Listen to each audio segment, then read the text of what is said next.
శుభోదయం. నా పేరు ఎన్ పావని. నేను 7వ తరగతి చదువుతున్నాను. నేనిప్పుడు పద్యాలు చెప్తాను. అమ్మైనడి 2 అక్షరములే గాని అందులోని మహిమ కంతు లేదు.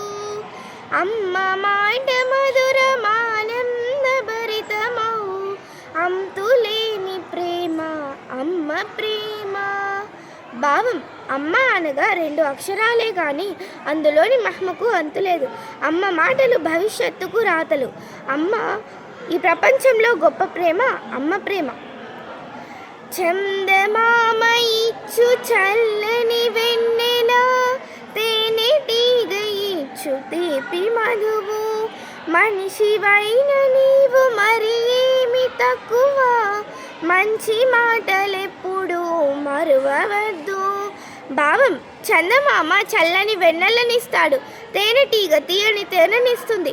మనిషివైన నీవు వేటికి తక్కువ కాదు, మంచి మాటలెప్పుడు మర్చిపోవద్దు.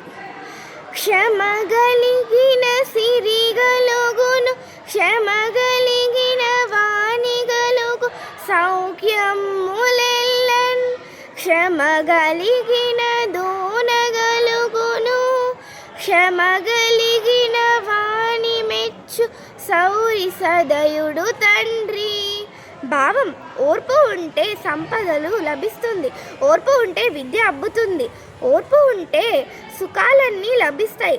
సహనం కలిగి ఉంటే దయామయుడైన శ్రీహరి కూడా సంతోషిస్తాడు.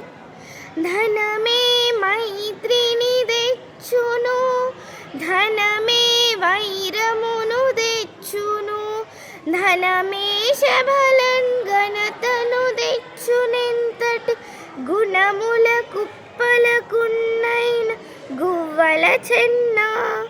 భావం: ధనమే స్నేహాన్ని పెంచుతుంది, శత్రుత్వాన్ని కలుగజేస్తుంది, శబలలో గొప్పతనాన్ని తెచ్చిపెడుతుంది.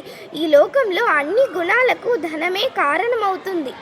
అప్పిచ్చువాడు వైద్యుడు, ఎల్లప్పుడు నిరతిగక పారు నేరును ద్విజుడు, చొప్పడకున్నట్టి యూరు చొరకుము సుమతి. భావం: ఓ మంచి బుద్ధి గలవాడా, అవసరానికి అప్పిచ్చేవాడు వైద్యుడు, ఎల్లప్పుడూ ప్రవహించే నది, మంచి చెడ్డలు చెప్పే పండితుడు. ఉన్న ఊళ్ళో ఉండు, అవి లేని ఊళ్ళో నివసించవద్దు. ధనము కూడబెట్టి దానంబు సేయక, తాను తినకలే సదాచుగాక, తేనెటీగ కూర్చి తెరువరికియదా, విశ్వదాభిరామ వినురవేమ. భావం: ఓ వేమ, సంపాదించిన డబ్బును దానమన్నా చేయాలి లేదా తాను తినాలి. ఈ రెండూ కాకుండా దాచిపెట్టడం వల్ల ఎలాంటి లాభం లేదు. తేనెటీగ ఎంతో కష్టపడి తేనెను కూడపెడితే చివరికి అది బాటసారులా పాలవుతుంది కదా. చెప్పండి.